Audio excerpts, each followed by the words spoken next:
Gothics is a Told YouTuber, it's polite to use. and she has been marking her journey as she has become a Christian. The Lord, in his sovereign will, has saved this young lady and her husband and brought her to saving faith. I have talked to her personally, voice to voice, face to face, actually on camera. And she has a viable profession of faith. And I am honored to say that this is a sister in the Lord and that the Lord is using her. She used to be a gamer. She used to be really big into just kind of conservatism, black conservatism. And the Lord saw fit to rescue her and to save her from her sins and bring her not only into Christ, but to make her a vocal advocate for the gospel. She does a video here and she talks about why it's not appropriate to use preferred pronouns. Now, she's done other videos about the gospel. She's done other videos about her faith and how she's growing in the understanding of gospel truth and who Christ is. It's a wonderful journey to watch. I wanted to point this one out because she really did a phenomenal job of explaining why we don't use preferred pronouns and what the long, slippery slope is once you start doing that. I've heard pastors preach about it. I've heard theologians and experts and really egghead people. And I have to say, I love the way Gothics did it. So the link for the full video without me commenting is down in the description. Let her know Dear Woke Christian sent you. And let's listen to Vanessa. Preferred pronouns. How is it polite to lie to someone? If someone thinks he's Superman, do you affirm that? No, you don't. Right. Who made that rule? You're affirming a lie to make them feel better. And that's detrimental because now you have to put another lie on top of another lie on top of another lie. And if you consistently lie, regardless of how you want to grade it, because some people say, well, white lies are good, pronouns are okay. Eventually, someone that consistently lies is going to be viewed for what they are, a liar. The other day, I was commenting about some situation involving a trans person, which if you follow me, you know I don't really like using the word trans because I feel like it's playing into a narrative. And I referred to this person by their biological sex. And one of the responses that I got struck me, and I was very confused, but also not surprised. And this person said, listen, I don't like wokeness, all right? I don't like wokeness, Gothics, but why do you have to misgender them? What? The question that I pose to all of you is, how do you define woke? Now, I believe transgenderism is woke. I'm not going to pretend that I even know how it feels to look in the mirror every day and believe you are trapped in the wrong body or believe that you were meant to be born as the opposite sex. I'm not going to begin to even try to figure out what that feels like.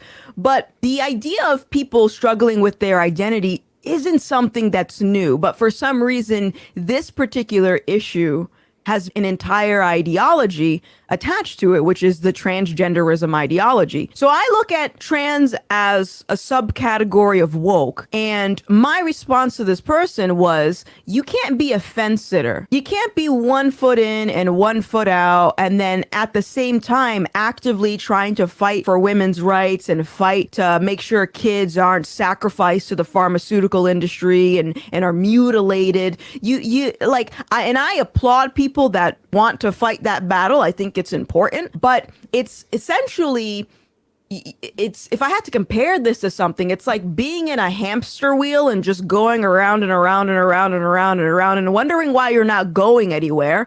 And from my perspective, it's because you're compromising. I can't compromise on truth just to save someone's feelings.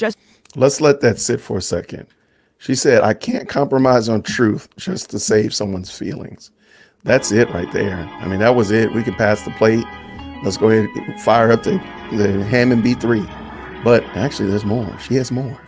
To make someone feel good, because that's not loving. My hard line on this whole trans rights and debating which trans men should be allowed into women's spaces. We wouldn't even have to have this conversation if someone else was able to draw the hard line. So the first person to walk into a therapist's office and talk about this dysphoria that they're feeling, it should have stopped with them. Let's work backwards and try to figure out exactly what's going on to get you to a place where you can be accepting of yourself, because it's not something that you can change. But instead, what happened is we cater to feelings. If not feelings, we cater to our own desire for money. And the next thing you know, we're just affirming everyone. Yeah, you feel this way, even though it's not true. It's a false reality. We're going to affirm you. Get your surgery, get your hormones. We'll affirm you. Here's your pronouns. Here's your representation. Yeah. It's all about feelings. And it's no wonder we have arrived at the place that we are right now. Transgenderism, it presupposes fixed gender. If I feel like I'm a man. And that's something I never thought about. And she's going to talk about the presuppositions of transgenderism and the rest of the alphabet mafia. Listen to this. Like, had you ever thought about that? Transgenderism actually presupposes that there are fixed women, but that you're just in the wrong body, or that there are fixed men and you're just were born the wrong way. It presupposes that. So then therefore it actually comes in conflict with the other alphabets in the alphabet mafia. But let's let her tease it out. I have to have some idea of what a man is and what a woman is before I say I feel like I'm the opposite sex. It presupposes fixed gender. And you know what's interesting too is the LGB in the alphabet community, the lesbian, gay, bisexual, that also presupposes fixed gender. If there wasn't a fixed gender, there wouldn't be gay, lesbian, and bisexual. Right. So you got the T, and if the T is correct, if the T is true, then there's no reason for the B's and the G's. Oh, LGBT. Yeah, there's no reason for them. They don't exist anymore. Lesbian, gay, bisexuals, now they're being gaslit into wanting to be with someone who is trans. And not even just them, by the way, because straight people too, if I'm not attracted to a trans man, apparently I'm transphobic. No, I'm just not a lesbian. Someone defined wokeness as being Marxist, right? So, and Gothics is, I have to say, she's taught me a lot about communism and Marxism. Matter of fact, I read The Naked Communist because of Gothics' recommendation. It's an excellent book. But just watch what she does. So let me pull it up, actually. Someone said, I see woke as a person that embraces things with roots in Marxist ideology. When I was talking to Lily Tang Williams, she's the person that I interviewed where she grew up during the Cultural Revolution. She grew up in a society where there was no gender. So transgenderism is essentially Marxism repackaged in a way that's palatable for the West. And that's not the only ideology. There's a bunch of different things working at the same time to attack the fundamental values and principles that the West was founded upon. Now, can you tell me what values and principles the West was founded upon? Does any? All right, we're going to stop right there in the chat. What, if you don't mind, what principles was the West, and we'll use the United States for this discussion, what principles was the United States founded on, or the Western ideology? What was the principles that they were founded upon? What were they founded upon? I'm going to tease it back just a little bit while give Gothics a little bit of space. Drop it in the chat. What principles were they founded on? Judeo-Christian, absolutely. Freedom of religion, absolutely. Personal freedom, I agree. Oh, don't put a question mark behind it, guys, fancy girl. Freedom of religion, absolutely. All right, and most importantly, I think it's fair to say, Judeo-Christian values. Watch what happens. All right, David said, on the principles of God and Christian view. Watch this. For the West. And that's not the only ideology. There's a bunch of different things working at the same time to attack the fundamental values and principles that the West was founded upon. Now, can anyone tell me what values and principles the West was founded upon? Does anyone have an idea of what those principles were? I'm not going to say it. I'm going to let the chat say it. Does anyone know what those values were? There we go. Great job, my team. Great job, my team. da da do da be da do da da da da da. Now here's the interesting thing about that reality. Yes, America was founded on Christian values. Some say Judeo-Christian values, whatever the case. The values and principles found in the Bible is what I like to say are the values and principles that this country was founded upon. You don't have to be religious to know that your values and principles come from somewhere. And if you have a bloodline of people that aren't... Let's stop that for a second. You don't have to be religious to believe that you have values and they come from somewhere. So when you're dealing with an atheist or somebody who says that they don't believe, and I know K-Dub does this often, and many other people that interact with and engage in dialogue with unbelievers, where do you get your values from? By what standard do you make these assertions? I get my values from scripture. They don't start and end with me. They start and end with God. But where do you get yours from? And Vanessa's about to tease this out a little bit, but that's just something to think about. Like, where do you get your values from? Where do your values start? What is the genesis of your values? To know that your values and principles come from somewhere. And if you have a bloodline of people that aren't religious, their values still came from somewhere. Where did it come from? So think of this like a war game. In a war game, you have to figure out how to take over the enemy, how to get past the enemy line. How do you infiltrate that enemy? You do it by figuring out what their weakness is. So if you know that your enemy follows a certain set of values and principles, then you know that the weapons you form against that enemy are going to attack those values and principles. So now if you take transgenderism for a second, what is it exactly attacking if we look at it from a biblical worldview? What does it attack? All right. Anybody want to jump in? What does transgenderism actually attack? It's just my body. I'm just doing something to my body. It's just me. It's just me. It doesn't impact or change anybody else. What is it actually doing? What does transgenderism actually attack? Because it does actually attack, and it does actually impact many people around it. I see it already. Family. Absolutely. Now that's one key element. Absolutely. When you have a husband that now thinks he's a woman and he's married to a woman, that throws everything into loop. That throws a lot of things into craziness. There we go, Fran. God's creation. Absolutely. The Lord made you a man. God saw fit to make you a woman. You to change yourself or to make yourself something else is an attack on God's creation. Oh my goodness. They say this all the time. God made a mistake. I was born in the wrong body. To say you were born in the wrong body is to say that God put you in the wrong body. God's family plan. You can't do family like God has intended if you are changing your gender. It just doesn't work. Sorry, it doesn't work. And yes, Jen, the image of God. So all of those things are under assault. All those things are under attack as we are playing this game. And Gothics is still explaining why she refuses to use someone's preferred pronouns. In the beginning, God made male and female. Right there. Easy. Here's another one. If we get to trans kids, Jesus was very clear about how he looks at people that hurt children. He sets a hard line about hurting kids. And what does it say in the Bible? If anyone causes these little ones to sin, it's better for a millstone to be hung around his neck and be drowned into the depths of the sea. Does that sound like he's compromising with wokeness? No. Someone who believes in a creator, or even if you don't and you just believe in biology, right? Reality. And by the way, in order for you to have science, you need to have God, because who creates the laws of science, evolution, or whatever? Who creates these laws? It comes from somewhere. If someone truly...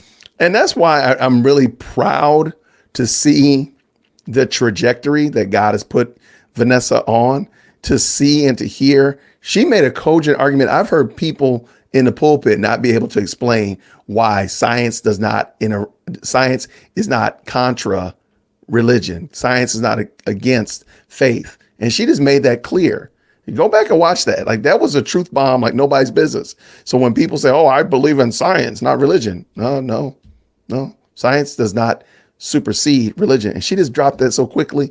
I'm proud of her. I'm very, very proud of how she's moving and how God is maturing her as a young lady and a sister in the Lord. Believed that their rights were at stake and they felt like the transphobes, people that believe in biology or God, if they truly believed that I was taking away their rights, who do you think they're going to go after? There was a video, I think it was Michael Knowles, where he said something to the effect of, we need to completely eradicate transgenderism. And you know what people heard? They're gonna kill trans people. It's a trans genocide. That's not what he said. So this goes all the way back to the beginning when I said, if you are the first person to treat someone that had gender dysphoria, the biggest mistake, I think, was saying, yes, have these surgeries, get these surgeries, it will help you. Because eventually it's going to bring us to the place where we are right now. Why? Because wokeness or Marxism or social justice, they're all the same. It doesn't consider human nature. Thanks for watching this video up to this point. Down in the comment section below, let me know something. Do you even care or notice that I have my hat on backwards? I don't know why. I just decided to do that. In the comment section, let me know what you think about it. Also, if you really like this content, just leave me a comment, give me a thumbs up, all that kind of good jazz. And if you like what I'm doing here, go to buy me a coffee. You can definitely help me out. Just buy me a coffee. It'd be very helpful. It does help what we're doing here in this project. So I thank you so much, and let's get back to the video. Voice of the People says, so even though people like Blair and Buck know their dysphoria and look and walk and talk the part, you wouldn't respect calling them a he or she. I can't get behind that. Why? That's the question. Why not? Okay, because she's about to deal with some of the chat, and I think those chat are really good. Karl Marx, all right, Color, Communism, and Common Sense by Manning Johnson. I would definitely, if you're interested in the dialogue about Marxism, we're not saying that critical race theory is Marxist because Vody said it and we think it's kind of cool to say it. Manning Johnson, who was a black man, who was a member of the Communist Party of the United States in 1968, he said it. But in this book right here, Naked Communist, by Cleon Skorskin, he makes it very clear. That's what it is. But the thing is, Karl Marx hated religion, and he believed that humans were tabula rasa, that you impose evil on them. They don't have evil in them. So basically, he figured if you create a society where everybody had the same things and everybody was equal, there would be no crime. There would be no need for prisons or police or laws, because everybody's equal. Everybody had the same amount of stuff. They had the same kind of house, the same kind of jobs or income, please forgive me. And such like that, everybody would be happy. And he does not. So when Vanessa says right here, it does not include human nature, she's aware of human depravity. She's aware of total depravity and original sin in the hearts of man, that the problem around us is us. We're the problem. And so when we say that, critical race theory is Marxism or cultural Marxism and such like that, no, Karl Marx actually believed that. It's not that we're just saying that. It is that Karl Marx actually believed that. And he hated religion. He hated it. And therefore, he refused his solutions, if you will. I attest that Karl Marx actually created more problems than he was attempting to solve. His solutions actually were no solutions because they excluded God. But let's let Vanessa finish up. Made that rule in that situation, and I know both of these people, they're very lovely, but in that situation, you're left with a choice. Do I go with what society has said is acceptable, or do I go with what God has said is acceptable? If you don't believe in God, you're left with what society deems is acceptable. God says, speak the truth in love. The world says, affirm this thing because it's disrespectful if you don't. And that is a slippery, slippery, slippery slope. Because if we're going based off of what society says is okay, who's to say, for example, during the Holocaust, it wasn't respectful for the Nazis to call Jews vermin. The social consensus at that time were Jews were vermin. Is that okay? Obviously, that sounds like a very drastic comparison, but regardless, that goes to show you that we can't base our standards on social consensus. Social consensus is always changing and always moving in different directions. So there's no stability. It's inconsistent. It doesn't work. The only reason why we're even considering a question like this is because we've been convinced that whatever society says is the right path to take. You know what the other part of this conversation that people seem to be missing is the part of personal responsibility. If I felt like I was truly a man and I wanted to get surgery, in my mind, going into any public restroom, if it's not like a unisex or something like that, if it's a gendered specific restroom, that's off the table, because the alternative are a few things. The alternative could be, okay, are we going to have the government do a graded test to determine who looks closest to a woman, how passable they are? Are we going to do that? We're going to have someone there. No, sorry, your boobies aren't big enough. That's no, wild. sorry, I can still see your Adam's apple. No, sorry, you're just ugly. Are we going to have that? The issue with this idea that I'm going to affirm this person who's trans, but not this person on the basis of they look more believable, or this person I agree with, or this person, they're nice to me. You're not consistently applying the same logic. You're picking Right. and choosing. Right. Either you have women's rights or you don't. It's like a hamster wheel, and it's not going anywhere. Voice of the People says, why? They are respectful and don't push this on others. I show respect when respect is shown. Just because they live that way doesn't mean they are bad and they should be disrespected for it. How is lying to someone respectful? And whatever answer... Now stay there. How is lying to someone respectful? And that works in many different ways, in many different places. It's not just in this trans discussion, but how is lying to somebody respectful? How is it? How is it?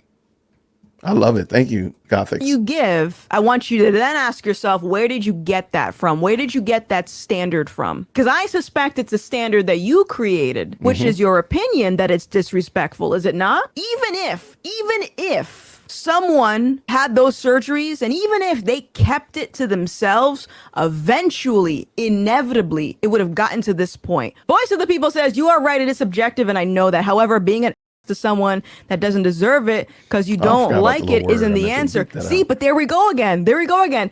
Being an ass to someone that doesn't deserve it. So who made the standard that me misgendering someone is me being an ass to someone? Who made that standard? It's your subjective standard. If not your subjective standard, the subjective standards of the social consensus. Very good. I don't think I'm being an ass to someone when I tell them the truth, but you think I am. So where'd you get that from? I'd rather show respect, but it does no harm to be respectful to someone that knows their problem. Does it help? No. Is it my battle? No. I don't need to make their fight harder. I get that.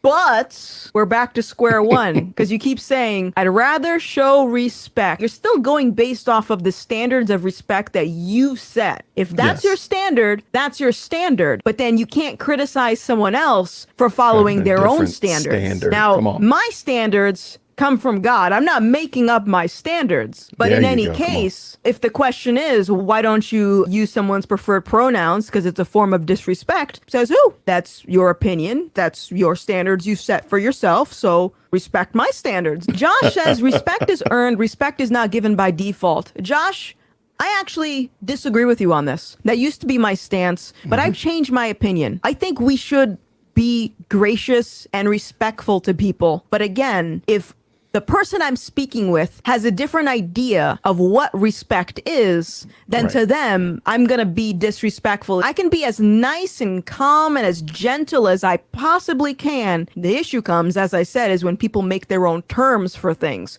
So this is why a lot of people think it is hateful for me to say trans women are men, because they're making their own standards for hate. That's hate speech. Who gets to define that? Are you the moral arbiter? Do you provide the laws for morality? I realize that I'm going to have a lot of disagreements on these topics, like I get it. But again, I don't think that lying and compromising is the way forward. Lying and compromising is what got us to this point. That's it. That was G Boogie. So I just thought that was really good. I thought she did an excellent job as a, again, she's fairly new to the faith, and she's out. You see clearly her audience is not all in her camp or supportive and such like that. So she's getting tons of pushback, and she gives very clear and cogent answers. And I just want to encourage y'all, go check out Gothics channel. The link for this video is actually down in the description. Let her know, dear woke Christian, her brother, sent you to holler at her and check her out and give her some support. Let her know. I mean, she's doing a great job. And by God's grace, he will continue to work great things in her life. And we will one day see her around the throne.